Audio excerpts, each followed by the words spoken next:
বৌমা, ও বৌমা, এদিকে একবার আসো, কথা আছে। হ্যাঁ মা, ডাকছিলেন? তুমি জানো তো আজ বাড়িতে পুজো, পুজো হবে। হ্যাঁ, সেই কারণেই তোমাকে পায়েস বানাতে হবে। আর পায়েস সবার আগে আমি চেখে দেখবো, যদি ভালো হয় তবেই তোমার গুণগান, আর না হলে ছিছি। যাও পায়েস রান্না করো গা, যেন স্বাদে খুব সুন্দর হয়।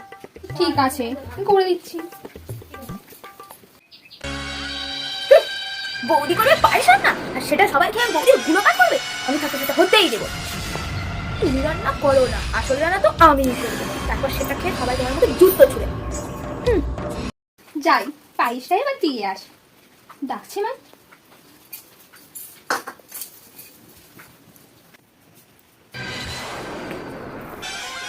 এবার হবে আসল কাজ।